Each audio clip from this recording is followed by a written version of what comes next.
João capítulo 8, falando de liberdade. E vocês vão descobrir no final, que eu vou mostrar para vocês, pela Bíblia, pela palavra de Deus, que nós não precisamos ter muitas virtudes. E você vai entender hoje que basta apenas uma virtude para ser salvo. Só uma. Pastor, mas é muito fácil. É mais fácil do que parece. Liberdade, responsabilidade, virtude. João 8, 31.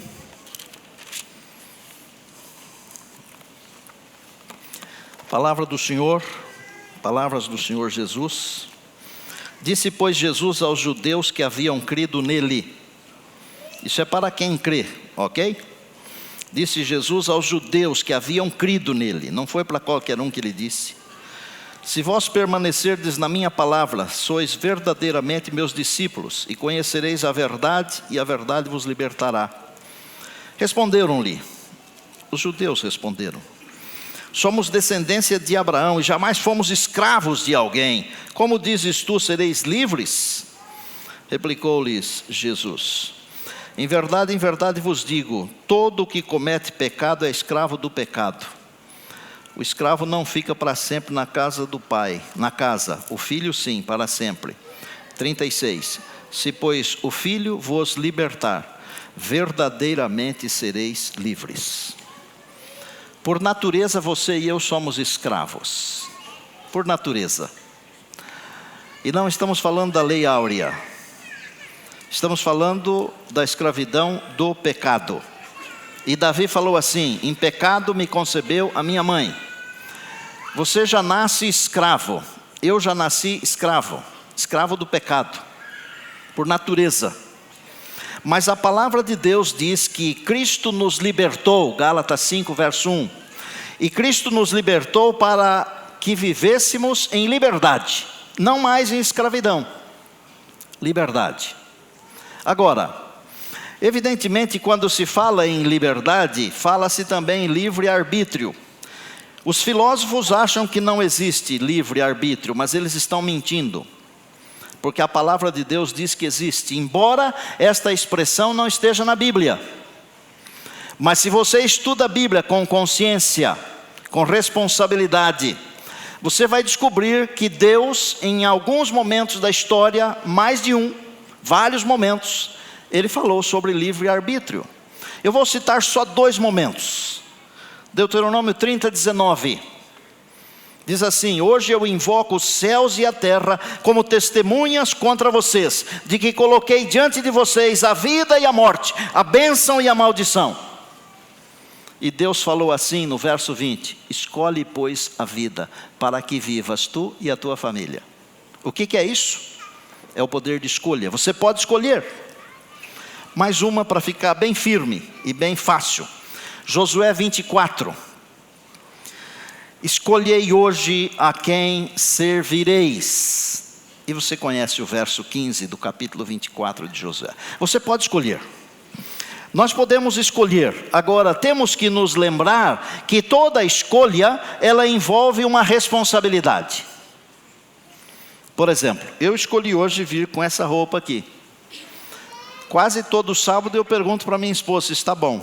Está bom para pregar hoje? E ela quase sempre diz, está bom. Mas às vezes ela diz, muda essa gravata. E eu aceito. Porque ela é a minha personal. Você escolheu uma roupa para vir aqui. Tem influência escolher uma roupa? Claro que tem. Se eu escolhesse uma roupa toda espalhafatosa para vir pregar aqui, certamente alguns de vocês, não todos, porque muitos de vocês já entendem que todos temos liberdade para fazer as coisas como fazemos, mas alguns ainda não entendem isso. Alguns de vocês iriam me criticar. O pastor poderia ter escolhido uma roupa mais nobre, mais discreta, ou mais isso ou mais aquilo. Quando você escolhe alguma coisa, junto com a sua escolha vem a responsabilidade. E isso também é bíblico. Gálatas capítulo 6, verso 7, diz assim: de Deus não se zomba, aquilo que o homem semear, isso também ceifará. É uma questão de plantar e colher. Você planta e colhe. Se você planta mamão, papaya, você não vai colher abacaxi jamais, jamais.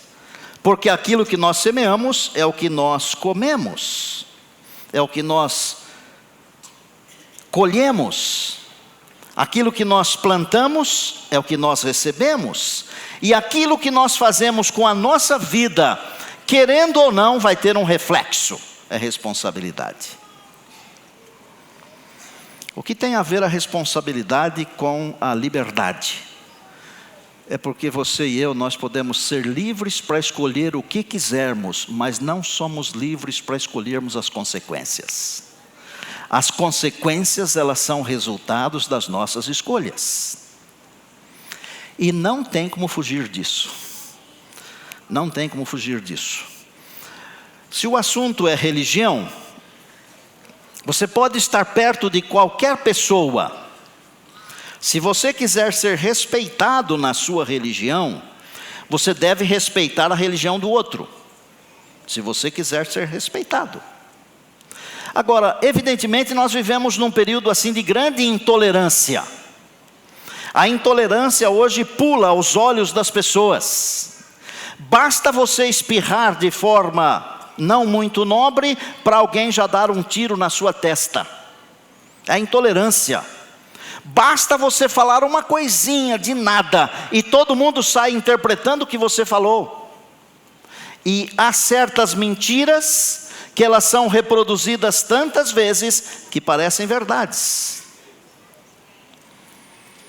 Se o assunto é definição de gênero, por exemplo, que é um assunto que está em voga agora, vou repetir uma frase: você precisa apenas respeitar, você não precisa concordar, que é diferente. Dá para entender? Você respeita, embora não concorde, respeita, porque isso é liberdade. A Bíblia fala de macho e fêmea, e eu não vou fazer aqui defesa nem de homofobia, e nem do outro lado. Mas eu estou dizendo que a Bíblia diz macho e fêmea. Mas hoje está em voga esse assunto. Você tem que respeitar a liberdade dos outros. Não quer dizer que você concorda. Por exemplo, o Papa Francisco, o que ele falou sobre esse assunto? Estamos vivendo um momento de aniquilamento do homem como imagem de Deus. Líder religioso de maior influência hoje. Por trás disso existe uma colonização ideológica. A questão da escolha do gênero é uma colonização. E eu vou dizer isso claramente com nome e sobrenome. Hoje as crianças na escola se ensina isso, que cada um pode escolher o seu sexo. E por que ensinar isso? Porque os livros são daquelas pessoas e instituições que lhe dão dinheiro. É a colonização ideológica também apoiada por países influentes. E isso é terrível. Palavras de quem? Não é do pastor Estina. Não são do pastor Estina. São do pastor Papa Francisco, que ele é o pastor da Igreja Católica, o maior de todos. Ele está preocupado com isso. Mas o que eu digo a você? Mesmo que você não concorde, lembre-se que devemos respeitar. E respeitar significa liberdade. Não esqueça que a liberdade implica em responsabilidade. E as consequências nós não podemos escolher. Nós fazemos as escolhas, mas as consequências, elas são consequências. E na política? Alguns partidos ideológicos, eles são completamente contrários à Bíblia. E eu lamento muito que tem gente da minha igreja que fica defendendo ideologias que são contrárias à Bíblia e ao plano de Deus. Nós deveríamos ser, como cristãos adventistas do sétimo dia, e como cristãos de um modo geral, deveríamos ser apartidários. Deveríamos ser. mas jamais deveríamos nos envolver defendendo ideologias que a palavra de Deus não defende. Coisas que contrariam completamente o caráter de Deus. Completamente.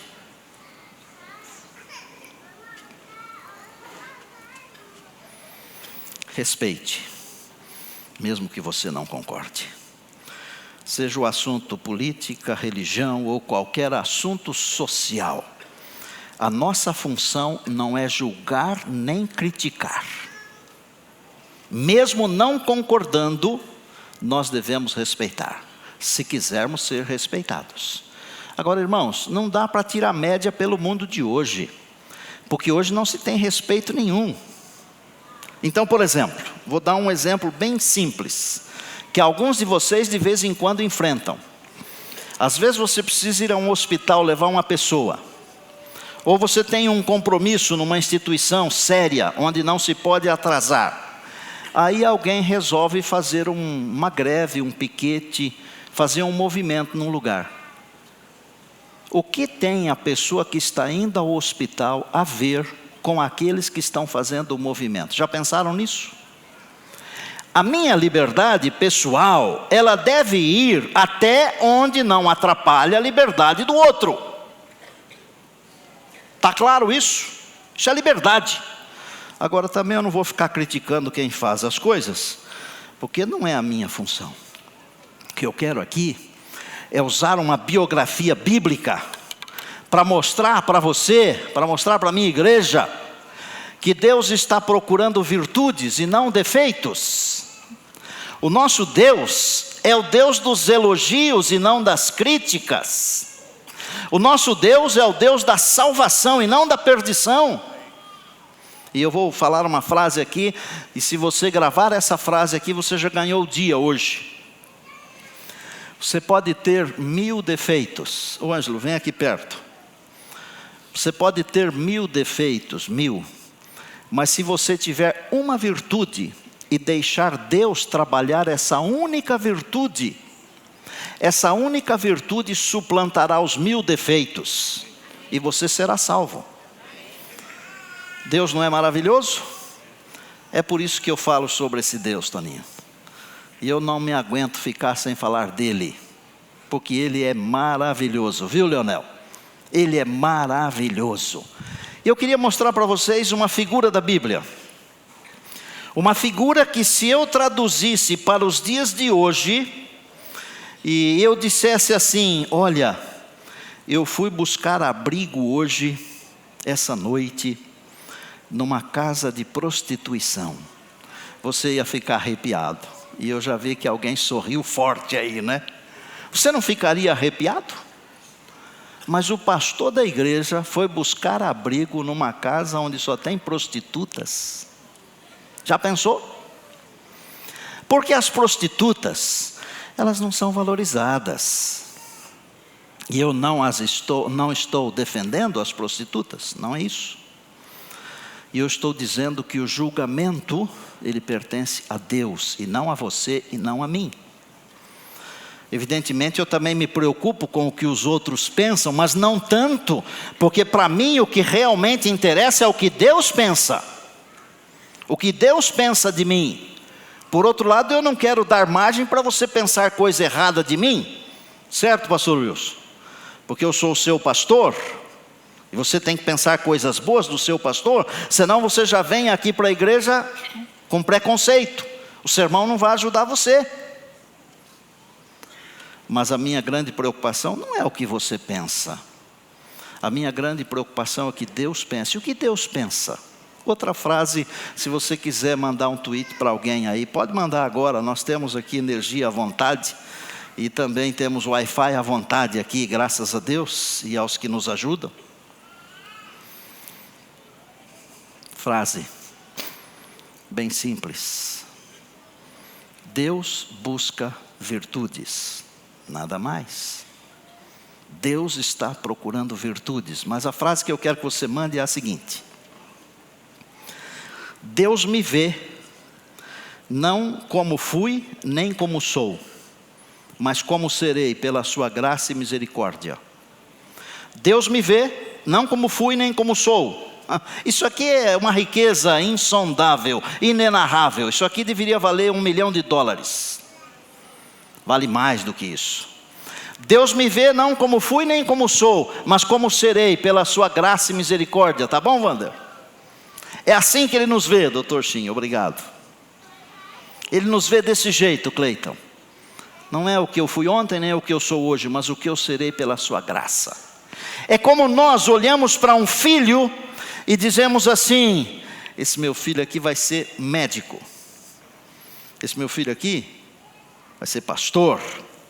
Esse meu filho aqui vai ser advogado. Esse meu filho aqui vai ser professor. Coloca aí a profissão que você quiser.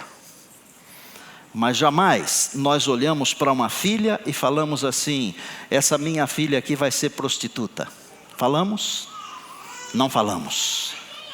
Eu nunca soube de um pai que olhou para uma filha e disse: filha, quando você tiver 16 anos, você será uma linda prostituta. Eu nunca vi isso. Nem nunca li isso. E se tem um pai que faz isso, ele não deveria ser pai. Ele deveria ser outra coisa, mas não pai. Josué capítulo 2. Que o que vale aqui é a palavra, mas a palavra de Deus. Josué capítulo 2 tem a história de quando 2 meninos de Deus foram buscar abrigo numa cidade chamada Jericó. E a Bíblia diz que eles foram a uma casa de prostituição. Verso 1 do capítulo 2 de Josué. De Sitim enviou Josué, filho de Num, 2 homens, jovens, secretamente, como espias, dizendo: andai e observai a terra de Jericó. Verso 2. Foram, pois, e entraram na casa de uma mulher prostituta, cujo nome era Raabe, e pousaram ali. Por que a Bíblia tem umas histórias aparentemente complexas? Porque estas histórias visam alcançar a você e a mim onde nós estamos, porque nós somos complexos. Quem de nós nunca foi a um lugar onde não deveria ter ido? Você poderia levantar a mão? Você nunca foi a um lugar onde nunca deveria ter ido? Que tal? Eles foram a um lugar onde nós dizemos não deveriam ter ido, mas Deus disse que deveriam ter ido. E daí? O julgamento de Deus é diferente, não é o que eu fui, nem o que eu sou, mas é o que eu serei. E sabe como eu vejo o julgamento de Deus? Eu serei um filho no reino de Deus, eu entrarei pelas portas da Nova Jerusalém. É isso que a Bíblia me diz, amém? E é o que a Bíblia diz a respeito de você e de todos aqueles que têm fé, que têm uma virtude, uma. O que aconteceu nessa história? Os meninos foram escondidos por ela. O rei de Jericó, eu não vou ler porque você conhece a história, está aqui. O rei de Jericó mandou os guardas lá, os policiais, para prenderem os meninos. Ela mentiu, ela disse: eles já foram embora, mas eles estavam escondidos lá em cima do telhado. Antes de eles dormirem, ela foi lá em cima e disse: olha, eu protegi vocês. Eu conheço o Deus de vocês. Que tal? Ela não fazia parte do povo. Ela não teve as influências que as outras filhas, as filhas do povo tiveram, que as outras pessoas tiveram, mas ela conhecia o Deus de Israel. Isso quer dizer o seguinte: aí fora, no meio que você diz assim de perdição, há pessoas que conhecem o Deus de Israel, aleluia. E tal? E ela falou para os meninos: eu sei que o Deus de vocês é Deus no céu e Deus na terra. Eu sei que Ele abriu o mar. E eu sei que Ele protege vocês. E eu sei também que Ele vai dar essa cidade aqui para vocês. Assim como eu protegi vocês, eu vou pedir uma coisa: vocês também me protejam. E aí os meninos disseram: bem, 3 condições apenas, 3 condições apenas, 3 apenas. Se você colocar o cordão vermelho na sua janela, esse mesmo cordão que nós vamos usar para descer do muro, se você reunir aqui dentro da sua casa toda a sua família, e se você não contar para ninguém da nossa missão, então quando nós viermos destruir a cidade, quando Deus entregar essa cidade nas nossas mãos, nós salvaremos você e sua família. E os dias se passaram. Eles atravessaram o Jordão e chegaram em Jericó. E a história bíblica diz que eles rodearam a cidade 7 dias. Nos 6 primeiros dias, uma vez. No 7º dia, 7 vezes. 7 com 6, 13 voltas. Dava até a impressão que estavam perdidos. Mas sabe o que a Raabe fez? Imediatamente após os meninos saírem da casa dela, ela colocou um cordão vermelho na janela.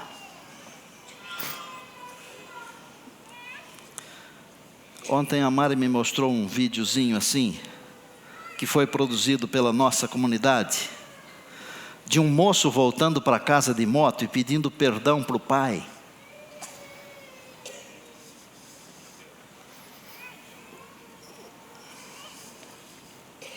Pai, se você aceita que eu volte para casa depois de fazer tudo errado, coloque um lenço branco na janela. Pai encheu o varal de lençóis brancos.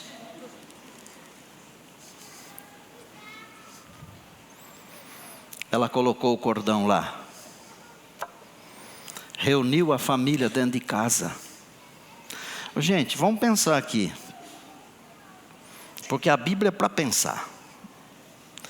Você acha que foi fácil para o pai se mudar para a casa dela? Pensa aqui comigo.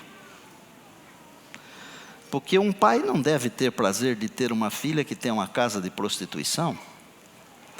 Aí a filha fala assim: pai, a cidade vai ser destruída e só a nossa casa vai sobrar. Vem morar aqui comigo. Você está ficando maluca, minha filha. Eu tenho vergonha de você. É muita vergonha. Pai, mas a salvação vai estar dentro da minha casa.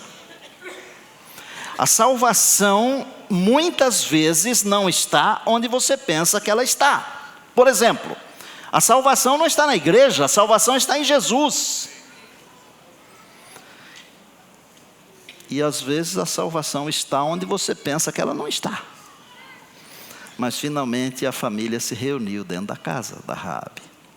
Ela não contou para ninguém. E lá para frente, no mesmo livro, no capítulo 6, quando a cidade foi destruída, a casa de Raabe permaneceu. Permaneceu, Mauro. E Josué falou para os meninos: vão lá, vocês dois. Peguem tudo o que tiver. Ela, os pais, os irmãos, a família e tudo que ela tiver, e tragam para cá. E eles fizeram isso. Eu fico pensando em alguns detalhes, algumas coisas. Coisas simples. Por exemplo, ela obedeceu à risca. Ela poderia ter pensado assim: eu vou colocar um cordão azul. É mais bonito do que vermelho. O vermelho é muito forte. Ou então, ela poderia ter pensado assim: mas o vermelho é guerra, eu vou pôr um cordão branco. Porque branco é paz, é salvação. Mas a nossa vontade, ela tem que ser igual à vontade de Deus. Dá para entender o que eu estou falando ou não? Vá tirando as lições. E quando Deus diz é para ser assim, é porque não é para ser assado.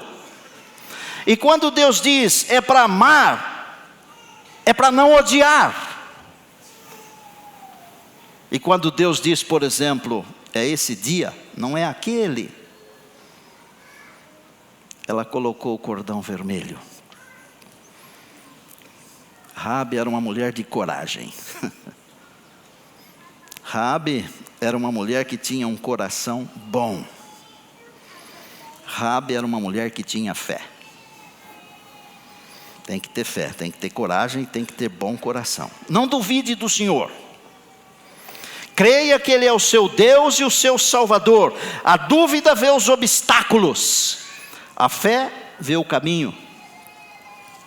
A dúvida vê a escuridão da noite. A fé vê a luz do dia. A dúvida tem medo de dar um passo. A fé nos eleva às alturas. A dúvida pergunta quem? A fé diz eu. Vou terminar lendo o que está escrito em Mateus, capítulo 1. 2 versinhos. 5, 6. Aqui está falando da genealogia de Jesus, o Cristo, conhecido também como filho de Davi. Salmão gerou de quem? Raabe a Boaz. Este de Ruth gerou a Obed, e Obed a Jessé, e Jessé gerou o rei Davi, Salomão, e seguindo em frente nós vamos chegar a Jesus Cristo. Deus supre as nossas necessidades. As promessas de Deus, elas não são mentirosas. As promessas de Deus são reais. E se nós tivermos fé, elas se cumprem em nós e na nossa família. Hebreus 13:5. Não te deixarei nem te desampararei. Filipenses 4:19. O meu Deus, segundo a sua riqueza em glória, há de suprir em Cristo Jesus cada uma de vossas necessidades. As promessas de Deus, elas se cumprem se tivermos fé. Deus está em busca de virtudes. Qual é a virtude que Deus mais valoriza? É a fé. Porque sem fé é impossível agradar a Deus. Hebreus 11. Raabe demonstrou fé. E quando eu leio o capítulo 11 do livro de Hebreus, aos Hebreus, no verso 31, eu encontro a seguinte frase: Raabe, pela fé, Raabe não foi destruída junto com os demais desobedientes, porque acolheu aos espias com paz. Foi pela fé. Pela fé. Se eu olhar para a vida de Abraão, Abraão foi chamado de amigo de Deus pela fé. Davi se tornou o homem segundo o coração de Deus pela fé. Maria, a irmã de Marta, pela fé, escolheu a melhor parte. Nabucodonosor, pela fé, exaltou e glorificou o Deus do céu. E Raabe, pela fé, não foi destruída. Hoje, o Senhor nosso Deus está procurando virtudes. Pastor, eu não tenho. Tem. Pastor, eu não tenho. Tem. E eu provo que você tem. A Bíblia diz em Romanos que Deus distribuiu um pouco de fé para todas as pessoas. Não existe ninguém a quem Deus não tenha dado um pouco de fé. Qual é a nossa responsabilidade? A nossa responsabilidade é exercitar essa fé. Os músculos crescem quando são exercitados. Tá certo? A fé cresce quando exercitada. E quando eu tenho essa única virtude, sabe o que Deus faz comigo? Deus me dá um banho de ouro. Deus me dá um banho de sangue, para que eu fique impermeabilizado.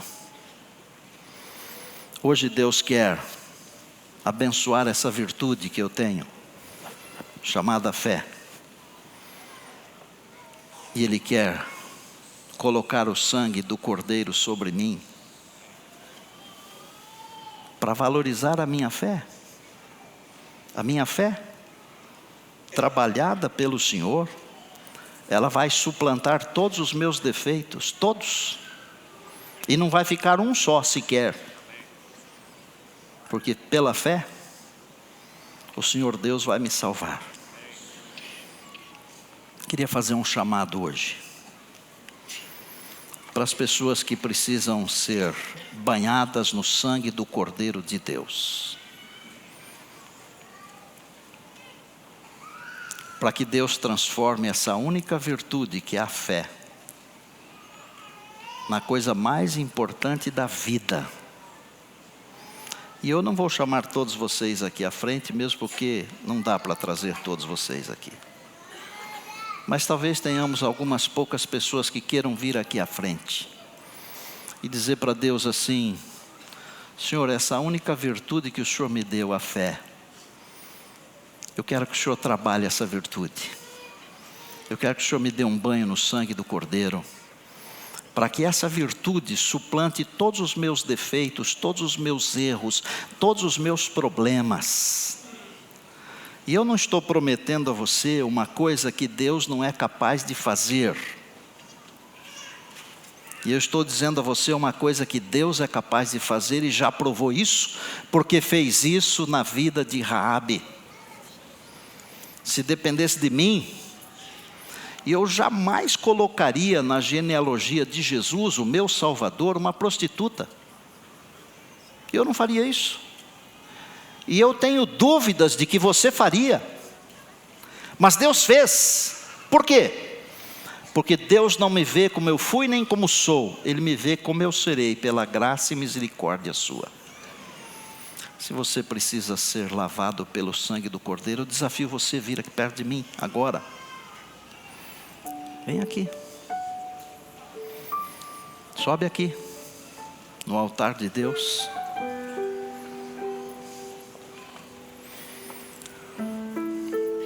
Deus não quer colocar só um pouquinho de sangue sobre mim, não. Ele quer me lavar por inteiro, por completo. Ele quer dar um banho em mim, para tornar essa minha única virtude, que é a fé, naquilo que existe de mais importante na minha vida.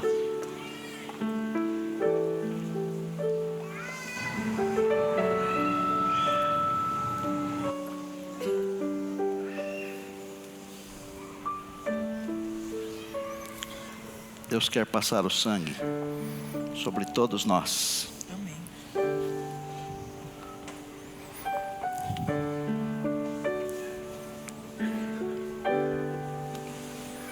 O sangue do Cordeiro de Deus.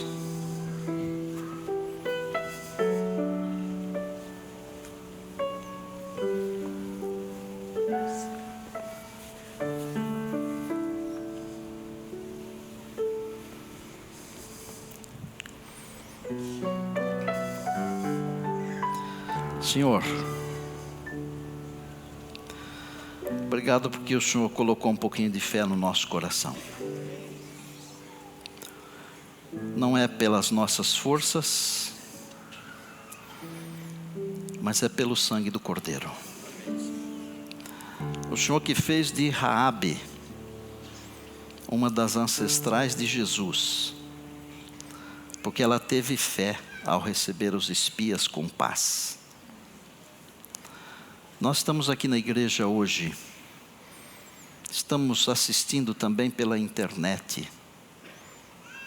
Mesmo que a nossa fé seja bem pequenininha, como o tamanho de uma semente de um grão de mostarda, valoriza essa fé. Batiza-nos outra vez com o sangue do Cordeiro de Deus. E que essa fé trabalhada pelo Senhor suplante todos os nossos defeitos. E quando Jesus regressar, meu Deus, nós ouçamos a sua voz dizendo: bem está, servo bom e fiel. Nós queremos oferecer ao Senhor a nossa vida. Queremos oferecer ao Senhor as nossas crianças, os nossos jovens e também os nossos irmãos e irmãs mais experientes. Usa-nos como instrumentos teus e do teu serviço. Nós oramos agradecidos em Cristo. Amém.